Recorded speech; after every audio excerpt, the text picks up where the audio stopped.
public meeting. Our goal is to discuss, review, sign Shoshone County Interdepartmental Memorandum of Understanding on the emergency removal of vehicles blocking public roadways. And I have Scott down as taking the lead and explaining what's going on. Absolutely. So thank you guys for taking the time to listen to us. So this sort of came about, in the past we've had some issues with our more narrow roads and vehicles that are parked along there, hampering snow removal. And so, our road department who needs to get down these roads to plow them, they can't. And so there's oftentimes places in Silverton and Osborne and these towns that are a little more constricted where they simply just can't plow the roads. And that presents a safety issue, not only for people trying to travel on the roads, but if an ambulance needs to get their fire truck, things like that. Currently, our road department does not have the ability to remove these vehicles themselves. They don't have a tow truck, and they don't currently have an agreement with the different tow companies in the county for these removals. Our sheriff's department does have an agreement with the different tow companies for removal of vehicles, crashed vehicles, illegally parked vehicles, all these different things. And so sort of the purpose of this memorandum of understanding is to capitalize on that relationship and to solidify the procedure for the cooperation of the two different departments, road department and the sheriff's department, to make sure that these vehicles can be removed, and to make sure that we can get our plows through. And it's not only for plows, even in the summer, if there's vehicles blocking, this would apply also. So I don't know if you guys have something. I brought copies. I did forward it to you guys. When Scott sent it over. The memorandum. I got one extra copy if anyone needs it. Yeah, I'm gonna pass it to the audience. So You emailed that to us a couple weeks ago. So I'll just go through the memorandum, highlighting the more important aspects of it, so we can come to a better understanding of what is in there. So first off, under the objective, this is based on shared duty of both departments to protect and make sure that we have clear roads for the Shoshone County Sheriff's Office and the road department. Moving down to section 3. The responsibilities of the Public Works Department. So the Public Works Department, they're going to be the department that primarily identifies what vehicles are actually obstructing. They're the ones who are driving the plows. They're the ones who are going to know whether or not they can go down and plow a particular road. The Sheriff's Department, who are driving smaller vehicles, they're going to be paying attention to other things they may not be able to identify, or they may not notice obstructions. The key with this is it is the Public Works Department's obligation to make sure that these obstructions do meet the qualifications under the statute for immediate removal. The statute, Idaho Code 40-2319, subsection 2, is a statute that primarily allows a county or highway district to remove vehicles immediately without notice to the owners. In that, the key is that the vehicle, or encroachment for that matter, doesn't have to be a vehicle, effectually obstructs and prevents the use of an open highway for vehicles or makes it unsafe for pedestrians or motorists' use. Highway here is used in the broad sense, really any navigable street. So that statute allows the county to remove those vehicles or those obstructions without notice to the owners. Ideally, we provide notice to the owners. It's going to be cheaper for everyone. It's going to be quicker if the car is parked out on the side of the street. Someone goes and knocks on the door, says, "Hey, can you move? We got to go." That's ideally what happens. This memo is for when we can't accomplish that. So the Public Works Department has the burden to make sure that whatever obstruction we're dealing with on a particular occasion does meet qualifications of Idaho Code 402319.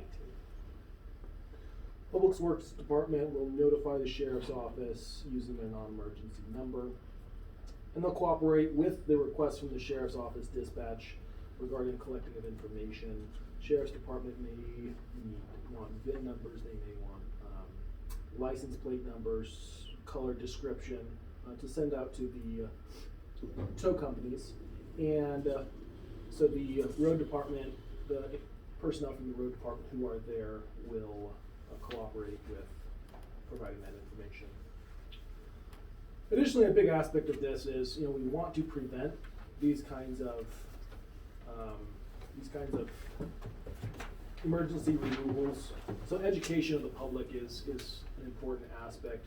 The road department, the Public Works Department will draft and post press releases for public dissemination regarding those, this public education campaign to make sure that, when we do need to get snow removal vehicles through, people don't park in ways that prevent that. Responsibility of the Sheriff's Office. So the Sheriff's Office, when Public Works does encounter an encroachment or obstruction, they will call the Sheriff's Office, and the Sheriff's Office will create a call for that obstruction. The call will not be closed until the vehicle has been removed either by the county, a tow company, or a private party. The purpose for this is oftentimes when there's a lot of snow falling, the tow companies and the Sheriff's Department are absolutely slammed with wrecks on I-90. And so it may be quite some time before the Sheriff's Department and the tow companies have some time to go deal with non-emergency issues. They're not dealing with crashes, they finally work through all the backlog. So having this, keeping the calls open allows for the Sheriff's Office to check back in and prompts them and reminds them to, hey, we still have this call open, we still need to get this vehicle removed. Dispatching an officer, when Public Works Department notifies the sheriffs that there is a vehicle obstructing, providing that they have available officers, they will dispatch an officer to attempt to contact the vehicle owner. Again, this is to allow the vehicle owner the opportunity to move the vehicle without having to tow it. We don't want to have to tow and impound these vehicles if we don't have to. The other important aspect of this is our law enforcement officers are trained to make contact with citizens. They're trained on how to go knock on doors. People may not be happy with them and things like that. We don't want to put our road department employees who do not have that same kind of training, that same kind of education in the position of having to go up and knock on random people's doors.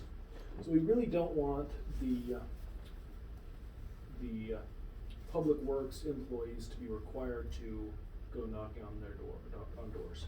If they happen to know the person, there are situations where they may feel comfortable doing that, but we really would prefer that the sheriff's deputies who do have that training try and make contact with the owners.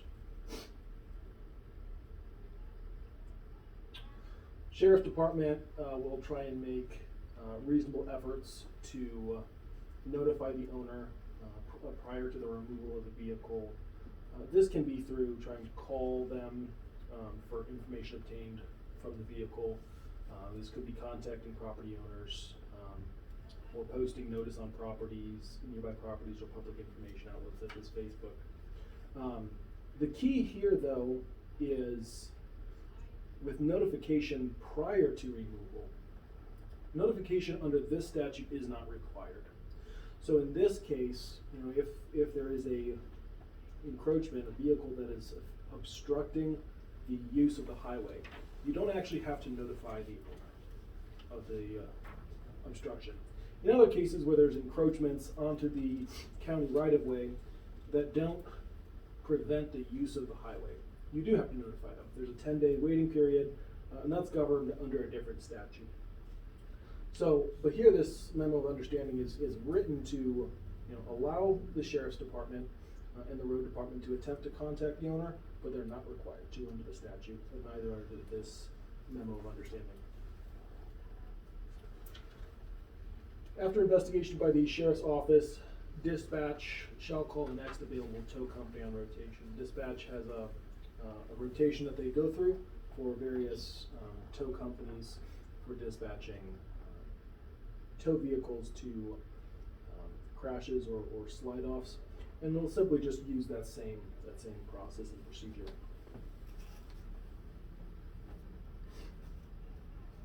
If no company accepts the job, or if no tow company is available, dispatch will inform the road department or public works that no tow company is available, and one will be dispatched or requested later. Payment for towing the vehicles will be made through the same procedure that is currently used with the sheriff's department and the tow companies. So there'll be no change to the current payment policies and procedures from what we already use with the sheriff's office and tow companies. Which is what? I will let the sheriff's department speak on that because they know that policy a lot better than I do. So for vehicles that are towed, we make our notification to the owner of the vehicle, and the owner of the vehicle has to set the financial, or take care of the financials with the tow company that towed it. If it's say it's a vehicle that we seize and place in an impound for investigation purposes, we just won't allow the owner of the vehicle to come get it, and they actually have to go and pay for the tow prior to even being able to pick their vehicle up after it's been released through PA's office or the sheriff's office. And we pay for our own tows if it's, the tow company will bill us if we have to tow one of our own vehicles, or if one of the deputies makes a mistake by towing a vehicle that he shouldn't have or that she shouldn't have, then the tow companies bill us for those. Thank you. Last section, the general understandings. One of the important things that both parties need to remember is the time that we will have the most amount of calls for the removal of these obstructing vehicles is also likely to be the time that we'll have the most amount of calls for crashes on the highway. And so it may be that the ability to remove these vehicles is limited by sheriff's department officers or tow company operators. And that is not the fault of either party. Both parties recognize the importance of training and educating their staff on this policy so that when we do encounter these emergency removals, that can happen swiftly and effectively with as little commotion as possible. Finally, modifications may be modified in writing by both parties. And that is the level of understanding. Do you have any other questions? Oh, one other thing I forgot to talk about. So we have,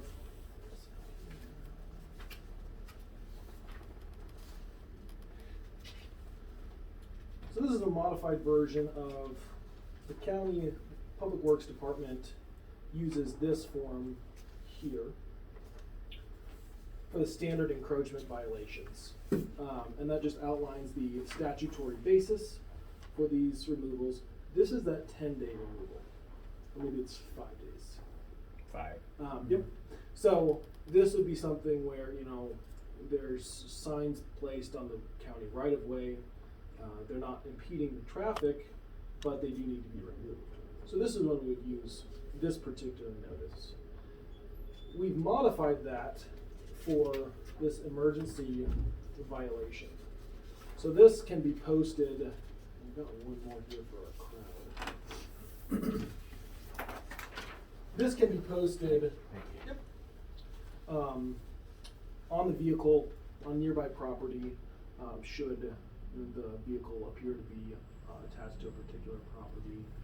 That can be posted, and that explains the statutory basis for the removal, the pertinent information, and how to obtain the vehicle. So that would be the document that would be used to attempt to give notice to the owner during a emergency removal.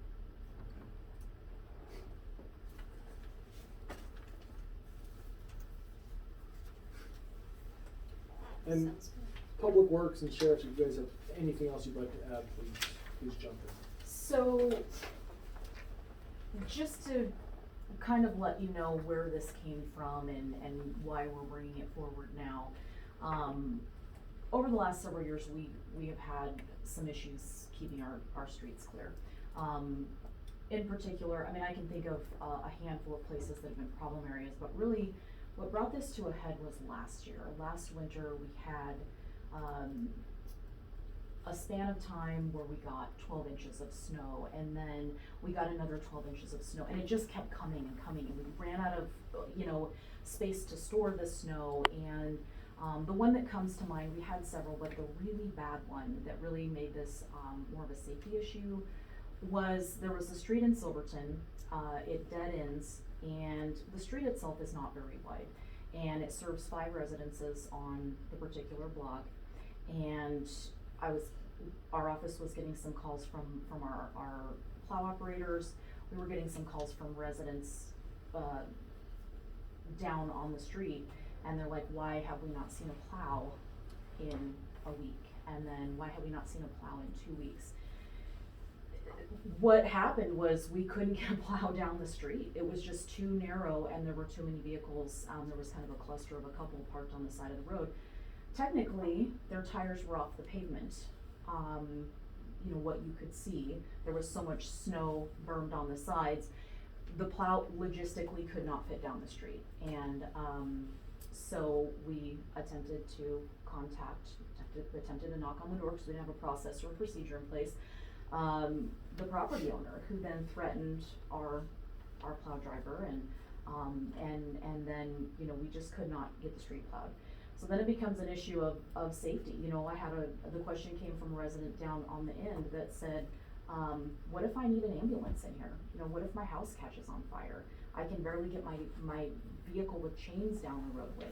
And it's a legitimate concern, and it's our department's responsibility to keep those streets clear. I mean, legally, we're responsible to do that. So we've been working with the prosecutor's office to try to figure out a process. We went to Keisha, during her time at this time, and she said, let's do a press release and do an emergency. Let's declare it as an emergency and put a press release out that says move your vehicles off the right of way or we're going to tow. We attempted to get a tow company up there, and the tow companies don't want to touch it if the tow is not initiated by the sheriff's office, which is their process, and everybody needs to be covered legally. We just didn't have a proper emergency process in place.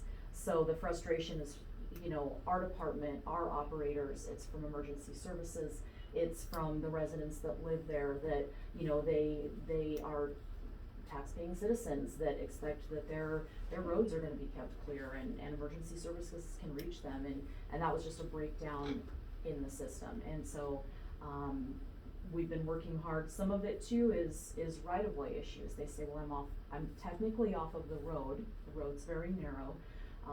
A lot of the public, they don't understand right-of-ways and how they work. The right-of-way is always wider than the width of the roadway, and right-of-ways differ for every single roadway. We have some lengths of roadway that are 2 miles long, and the right-of-way width changes 6 times along that. And so that's our department's job to sort that out, source it out. We will research the emergency status before we even reach out to the sheriff's office. And we will make sure that the right-of-way issue is taken care of, because we can't tow vehicles on private property, and we're very well aware of that. And just to be clear, this is not a process that we're gonna be using all the time. This is gonna be very seldomly used in emergency situations, because like Scott said, we do have a process in place for our encroachment, our 10-day encroachment, and there's a process, and we have to wait for that. And we've utilized that in the past. It's slow, but we make things happen. It's when we get the emergency weather situations. That's really what this is about.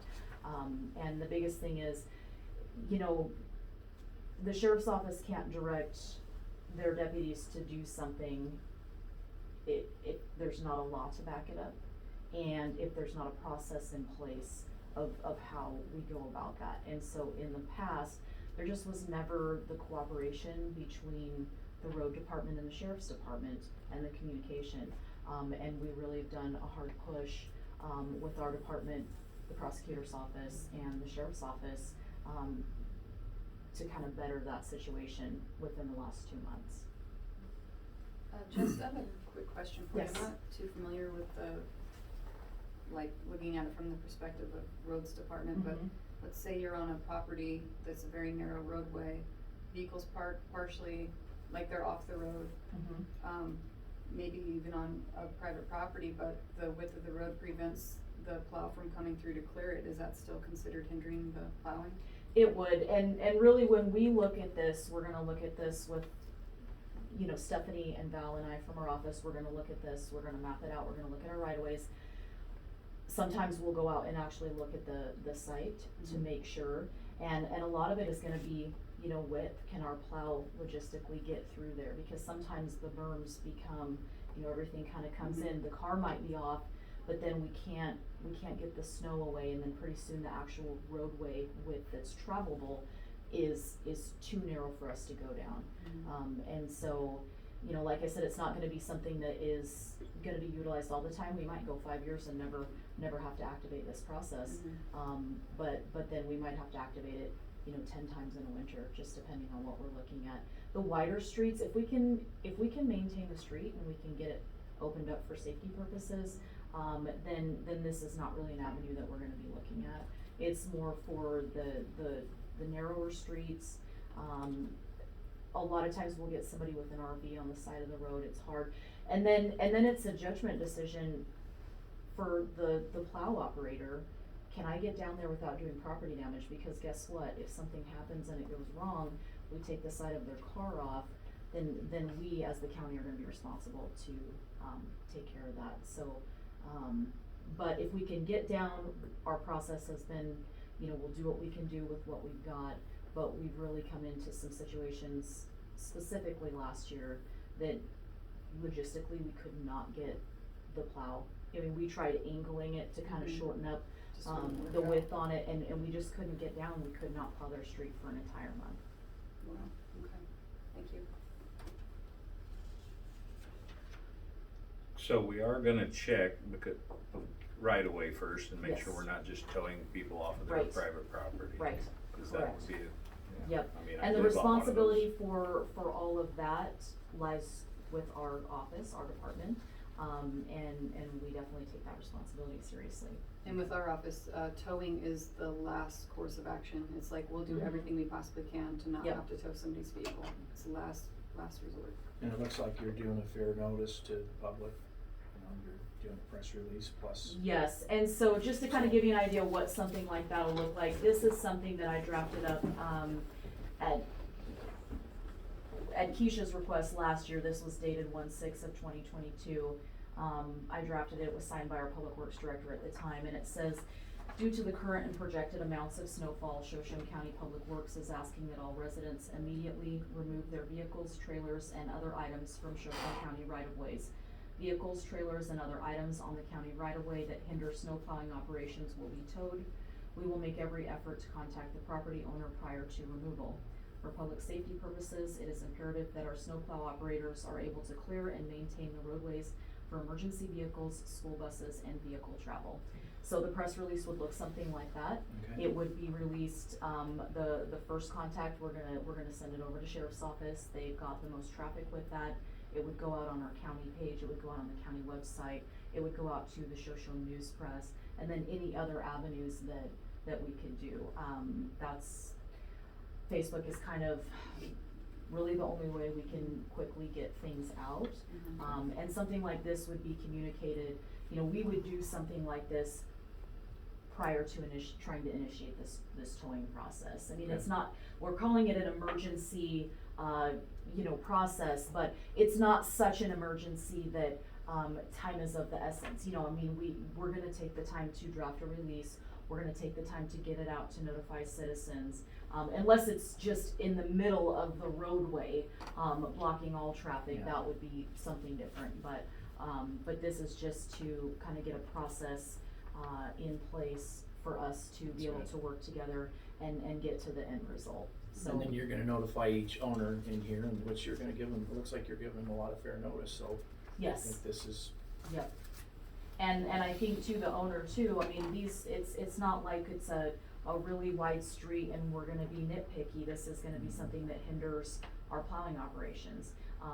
And so just looking at it, if it were my vehicle and it was parked there and I walked out and looked at it and I saw that there was less than 10 feet of width, passable width to get through, I would be thinking, yeah, they're probably right. Sheriff's Department, you guys are okay with this as written? I mean, did you all participate in the process? We are actually, I'm really pleased,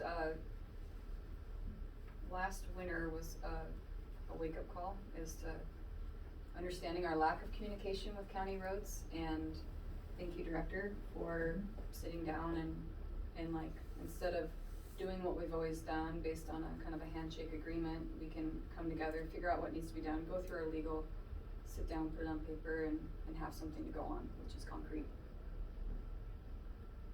Seems awfully well thought out and professional. Very Yeah. well done. Shame on you guys, yeah.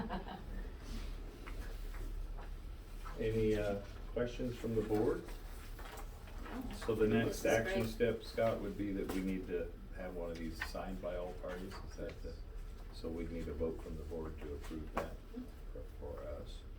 Okay. If we don't have any other questions from the board, I'm gonna open it up to the public. Matt? Real quick, when you tow them, where do you tow them to?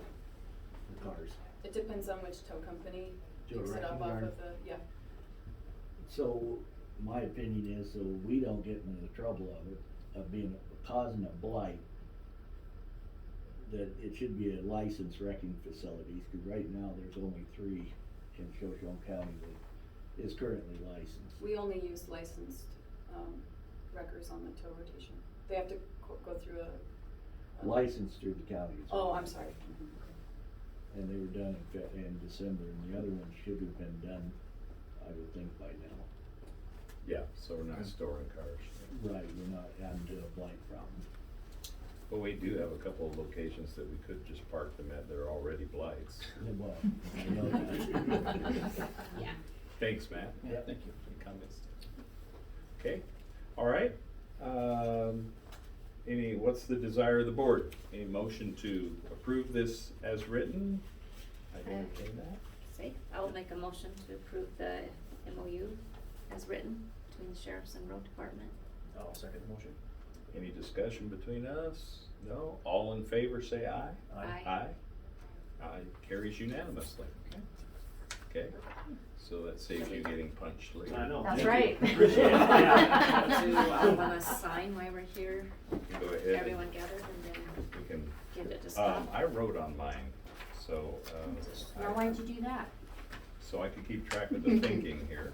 You sign mine and I'll send it down. When Jessica Okay. talks, I write. I So talk a do you, lot. do you Me have a too. clean one? Jeff said he's Jeff gonna. does. So we're gonna sign one and pass it around here. The hardest part is the date. Mhm.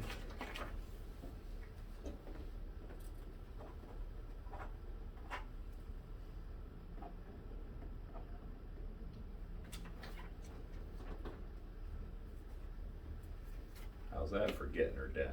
That's No. fantastic. I'm very pleased, very pleased. Let's hope we Good don't job have with to it. do it too often. I think I need to. Deputy Clerk.